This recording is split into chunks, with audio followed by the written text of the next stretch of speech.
Hello and welcome to Pearl Magazine. With the pandemic going on half a year and no end in sight, governments around the world closed their borders and implemented quarantines, meaning many people aren't flying. But as economies start to open up, Zella Chin finds out how safe it is for air travelers and what changes airlines have made to the flight experience.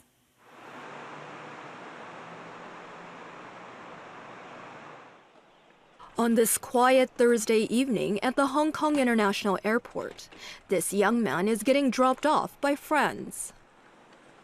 Terence Tan studies design at a university in London. Like many Hong Kong students studying overseas, he returned to the SAR in March when coronavirus infections spiked in the UK. My uni was stopped, was closed, all the course was online. Terence has decided to return to Britain. Of course, he's worried about catching COVID-19 on the airplane. It's really like the biggest disease, the virus we have experiencing in the whole generation in the past century, and it's a big issue that everyone should concern.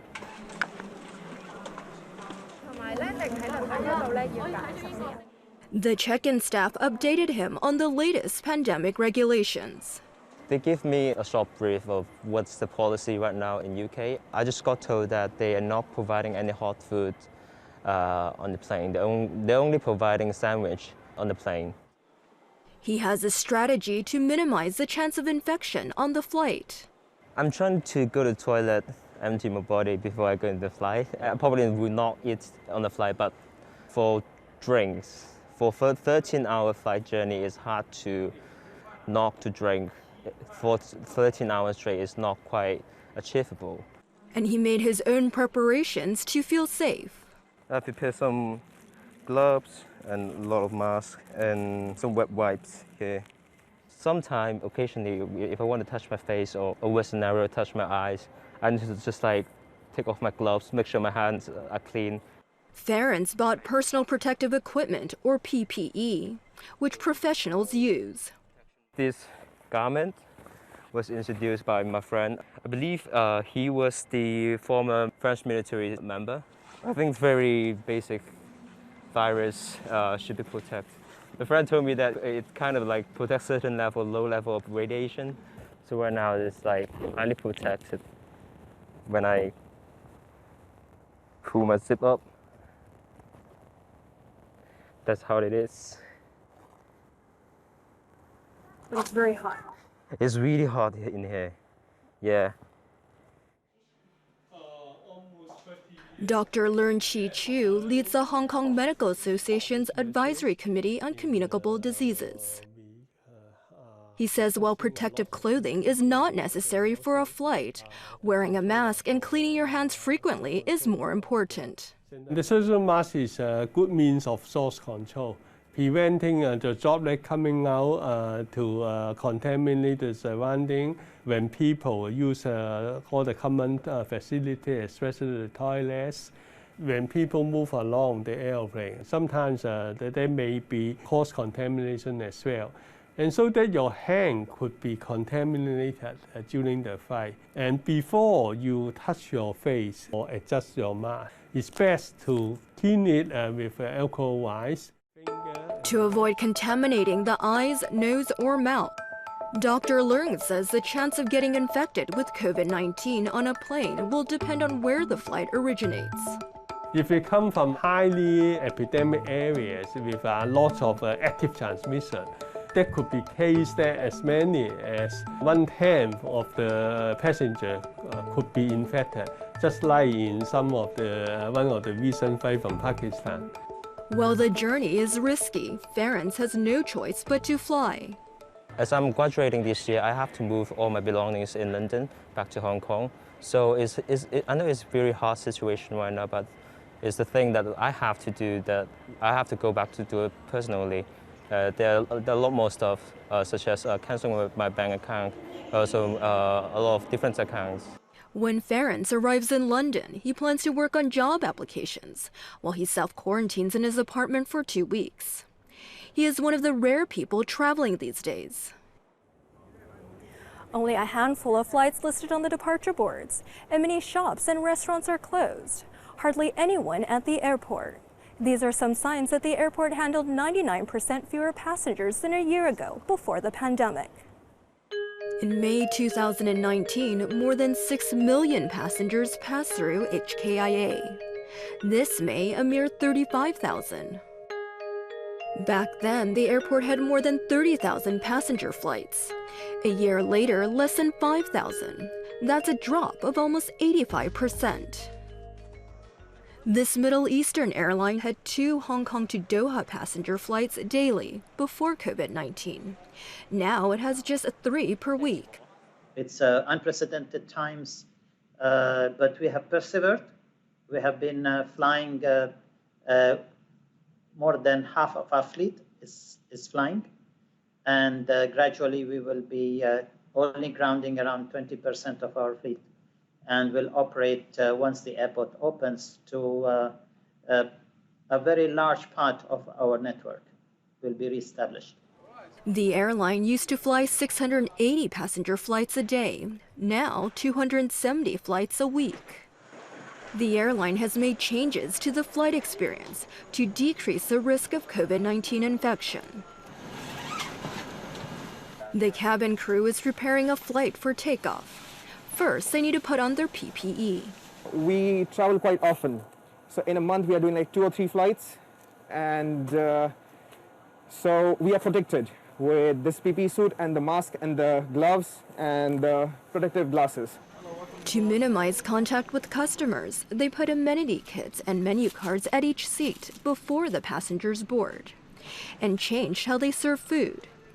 Before, we used to get the food like this. We used to plate it in our bowls and we used to serve it. But now, we have reduced our interaction with the customers. We'll put everything on the tray.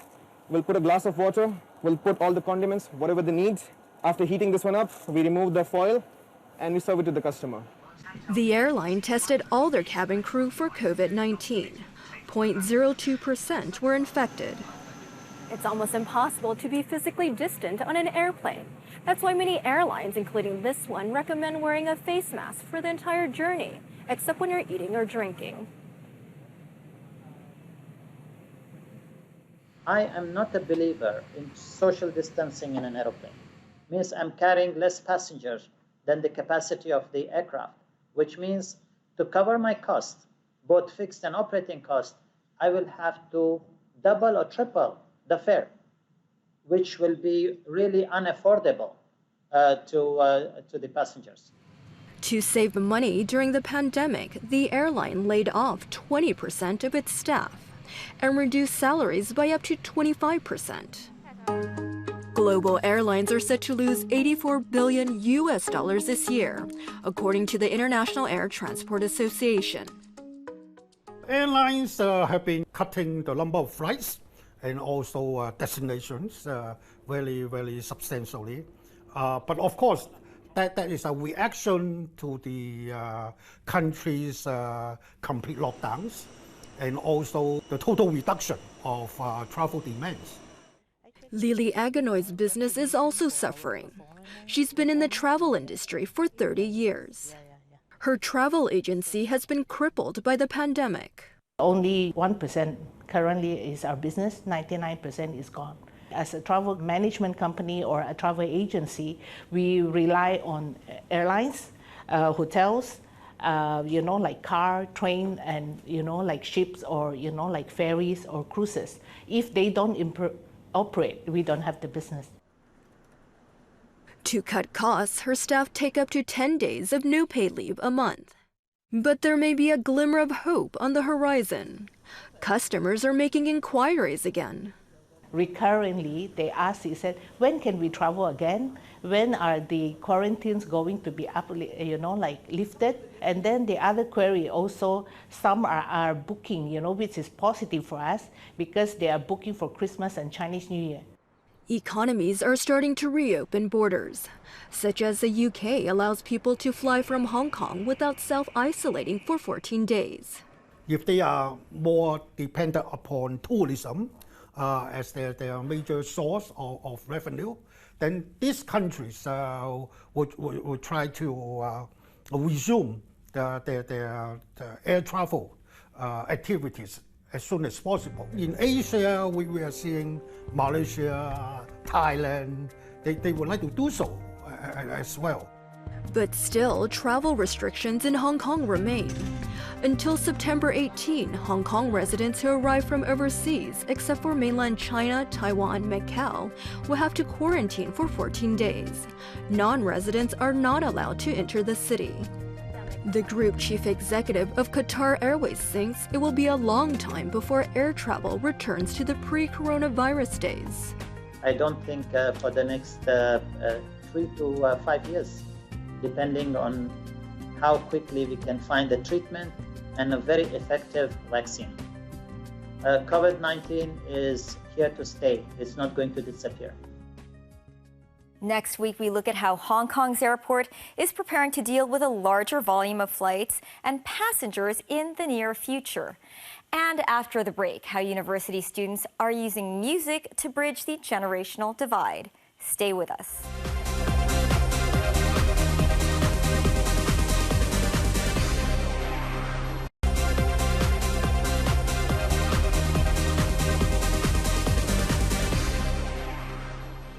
Welcome back. A group of university students have started a volunteer initiative that aims to bring the city's young musicians into the homes of the elderly to perform for them, bringing them both company and entertainment at a time when isolation for the elderly is compounded by the pandemic. Can music forge a bond between the two generations? Ambrose Lee finds out. 或者我9點幾喺大埔嗰度等佢哋，跟住係咯，好似上次咁樣9點半定9點9。On this day, two Chinese university students, Haniel and Woody, are back at the campus for a meeting to prepare for the band's upcoming home visit. 你編咗套咩？我編咗啦，明千里幾相思遊啊。 This is in fact their final year project as students of Wu Yi Sun College. They think that incorporating music into their visits to the elderly will be fun for both parties and could encourage other young people to join. We have many young musicians in Hong Kong. 4 or 5 out of 10 have attained grade 8 piano, but not many of them visit elderly really, from what I can see. Are they unwilling to do so? I don't think that's the case. I'm sure our young people are better than this. From his prior experience visiting the elderly, Haniel says that musical performances can help facilitate conversations during visits, which could help ease any awkwardness between the two parties. This could also draw other young participants, like his teammate Woody, to join. Initially, I had no interest at all. I just wanted to have my assignment done. However, through this project, I got to know a lot of elderly people and learn more about them, such as their routines and feelings.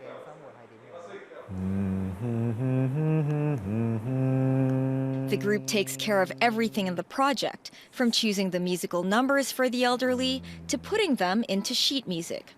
Haniel is now arranging a piece for their visit in several days' time.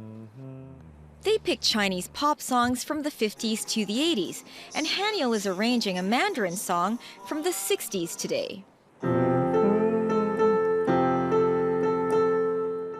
He minors in music and says that he normally looks up songs on the internet. He then dictates the tune from listening to it and pairs it with a simple harmony. That takes him just under an hour. He says he got to know more about the elderly when he was working with pop music from bygone eras. Having young people exposed to old pop music already helps bridging the gap between the two generations.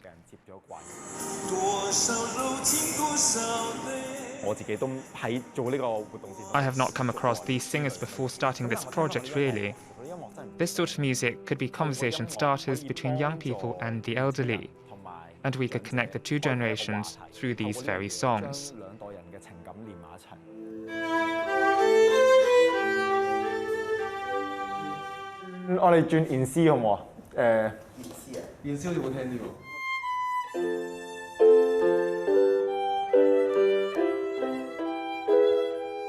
On the day of the visits, Haniel, Woody, and 2 other musicians first gather at a community center to rehearse the 2 songs they're going to perform. Haniel says they don't always have a space like this for them to practice every time. If we have a spot like this, we'd have more time to rehearse.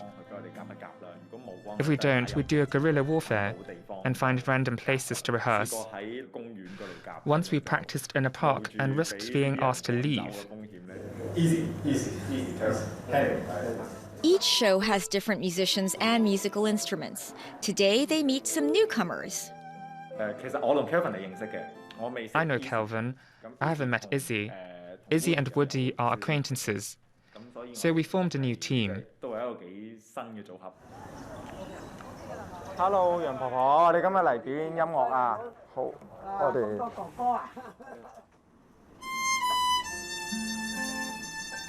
This group played 2 pieces of music. After that, Granny Young and the other members talked about music, and she shared her story with them. 你做嘢咧就依家唔做得啦，周身骨腳企唔得耐，咁啊諗呢樣諗嗰樣，諗得多，即係最叻係流眼淚，冇嗰樣啊諗嗰樣，得閒得滯啊嘛。有好多細路仔唱歌都唔知唱乜，嗰啲音唔同嘅，唔同你哋呢家啲音都聽到啊，知道好聽啊嘛。Granny Young lives alone. Due to the coronavirus outbreak and a leg injury, she hasn't left her place for a long time. So she really enjoyed it when the musicians visited her. 我哋臨走之前送多首歌俾你啊！獅子山下得唔得？我哋嚟一首啊 ，improv 一首。哥哥仔好叻喎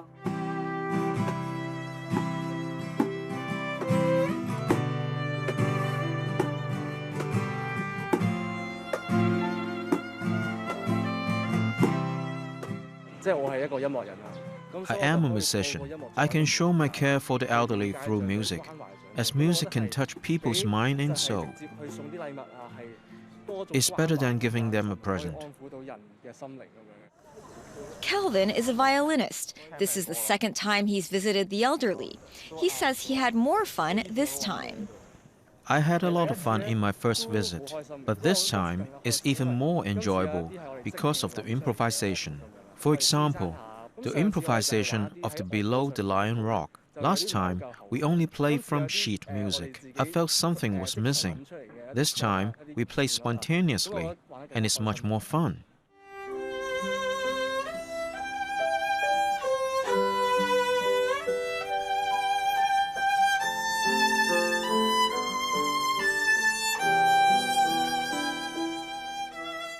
Next up, the musicians visit 98-year-old Mr. Yip, who lives alone. Mr. Yip says this is the first time musicians have performed at his place, so he recorded the performance with his mobile phone. 自己家下好悶，早幾年啊，我哋有一個歌啦，佢中咗風之後有成3年啦，家下走咗已經4年，剩低我一個人。 我哋兩個冇兒女，你哋啊咁有心咁樣又走嚟探我，又奏啲音樂我聽啊，真開心啊！好多謝。Izzy is a pianist. This is his first time to take part in this program. He says this is an opportunity for him to offer help to the elderly with his skills. They stay home most of the time. It is so boring. It's vital for their spiritual and mental health if we can talk to them. Currently, volunteers need social workers' help to line up their visits. At the beginning, the music group got in touch with the social worker Kelvin Wong. They explained their plans to Wong and his colleagues, who helped them line up the visits. Actually, this is initiated by the youngsters, the university students. They came to our center and inquired whether we could link them up with elderly. It's quite a new idea to us, but we thought it would work.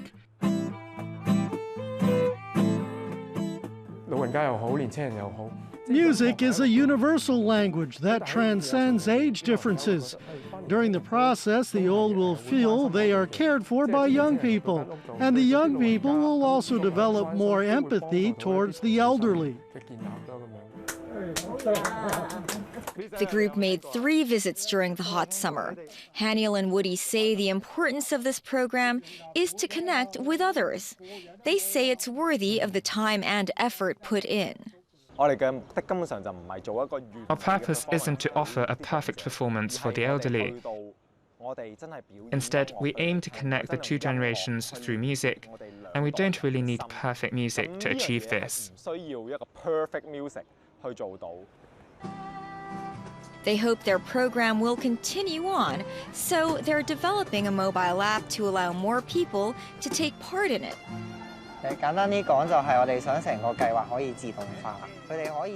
We use the same app which is now under development. We do our preparation. You also prepare your own work. Then, we meet up at a location before going to the elderly home. This is our ultimate goal.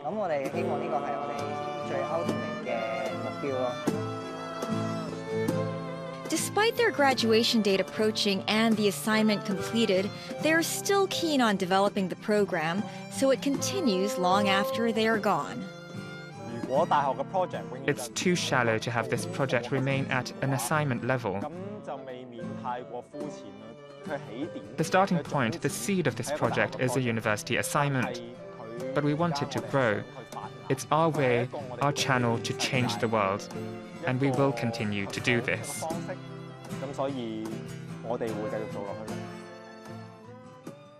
Next week, how the travel industry is coping with the virus as it opens up to travelers, and how the homeless in Hong Kong are growing in number as the pandemic sees businesses fold and unemployment at an all-time high.